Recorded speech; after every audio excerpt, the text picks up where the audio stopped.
Eu sou Cristo e vou lhe contar como começou a criação do mundo, começando pelo primeiro livro da Bíblia Sagrada, Gênesis.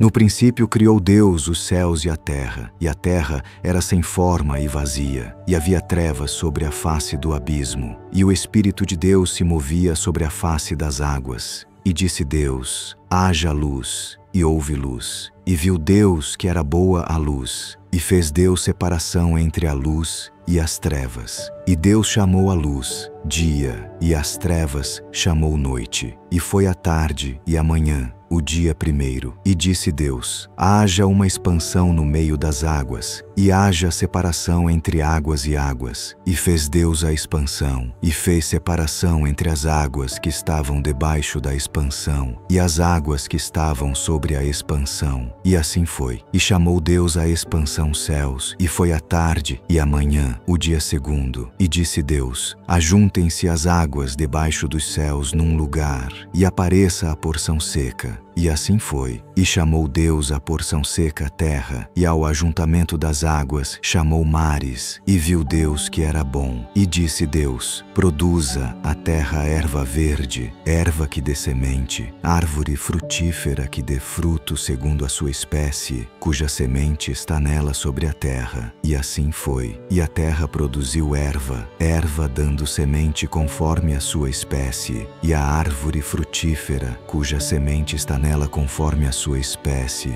E viu Deus que era bom, e foi a tarde e a manhã, o dia terceiro. E disse Deus: haja luminares na expansão dos céus, para haver separação entre o dia e a noite, e sejam eles para sinais e para tempos determinados e para dias e anos. E sejam para luminares na expansão dos céus, para iluminar a terra. E assim foi. E fez Deus os dois grandes luminares, o luminar maior para governar o dia e o luminar menor para governar a noite. E fez as estrelas.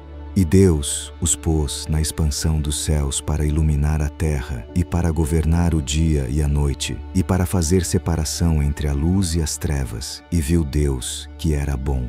E foi a tarde e a manhã, o dia quarto. E disse Deus: produzam as águas abundantemente répteis de alma vivente, e voem as aves sobre a face da expansão dos céus. E Deus criou as grandes baleias, e todo réptil de alma vivente que as águas abundantemente produziram conforme as suas espécies, e toda ave de asas conforme a sua espécie. E viu Deus que era bom.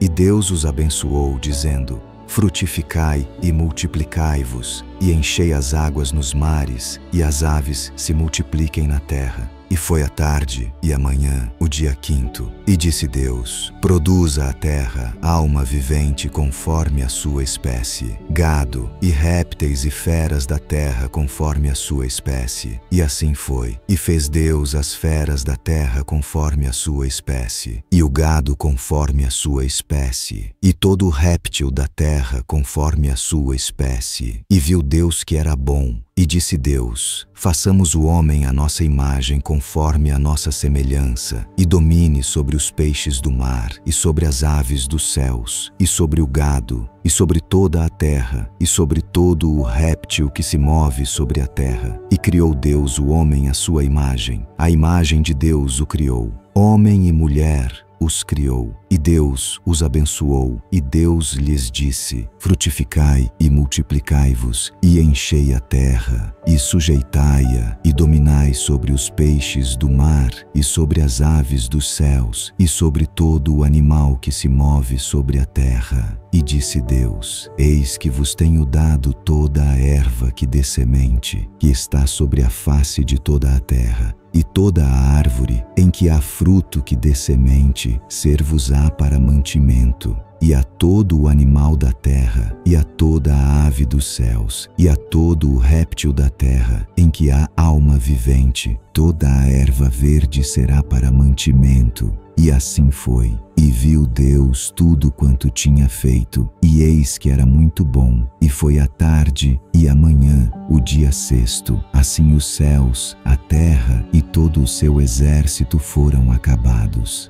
E havendo Deus acabado no dia 7º a obra que fizera, descansou no 7º dia de toda a sua obra que tinha feito. E abençoou Deus o dia 7º e o santificou, porque nele descansou de toda a sua obra que Deus criara e fizera. Estas são as origens dos céus e da terra, quando foram criados, no dia em que o Senhor Deus fez a terra e os céus, e toda a planta do campo que ainda não estava na terra, e toda a erva do campo que ainda não brotava, porque ainda o Senhor Deus não tinha feito chover sobre a terra, e não havia homem para lavrar a terra. Um vapor, porém, subia da terra e regava toda a face da terra. E formou o Senhor Deus o homem do pó da terra e soprou em suas narinas o fôlego da vida. E o homem foi feito alma vivente. E plantou o Senhor Deus um jardim no Éden, do lado oriental,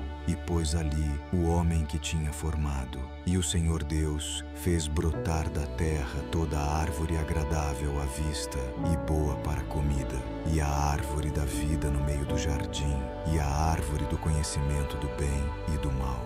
E saía um rio do Éden para regar o jardim, e dali se dividia e se tornava em 4 braços. O nome do primeiro é Pison. Este é o que rodeia toda a terra de Havilá, onde há ouro. E o ouro dessa terra é bom. Ali há o bdelho e a pedra sardônica. E o nome do segundo rio é Gion. Este é o que rodeia toda a terra de Cuxi. E o nome do terceiro rio é Hidekel. Este é o que vai para o lado oriental da Assíria. E o quarto rio é o Eufrates. E tomou o Senhor Deus o homem e o pôs no jardim do Éden para o lavrar e o guardar. E ordenou o Senhor Deus ao homem, dizendo: de toda a árvore do jardim comerás livremente, mas da árvore do conhecimento do bem e do mal, dela não comerás, porque no dia em que dela comeres, certamente morrerás. E disse o Senhor Deus: não é bom que o homem esteja só, far-lhe-ei uma ajudadora idônea para ele. Havendo, pois, o Senhor Deus formado da terra todo o animal do campo e toda a ave dos céus, os trouxe a Adão para este ver como lhe chamaria. E tudo o que Adão chamou a toda a alma vivente, isso foi o seu nome. E Adão pôs os nomes a todo o gado, e às aves dos céus, e a todo o animal do campo. Mas para o homem não se achava ajudadora idônea. Então o Senhor Deus fez cair um sono pesado sobre Adão, e este adormeceu, e tomou uma das suas costelas, e cerrou a carne em seu lugar. E da costela que o Senhor Deus tomou do homem, formou uma mulher, e trouxe-a a Adão. E disse Adão: esta é agora osso dos meus ossos e carne da minha carne. Esta será chamada mulher, porquanto do homem foi tomada. Portanto, deixará o homem o seu pai e a sua mãe, e apegar-se-á à sua mulher, e serão ambos uma carne. E ambos estavam nus, o homem e a sua mulher, e não se envergonhavam.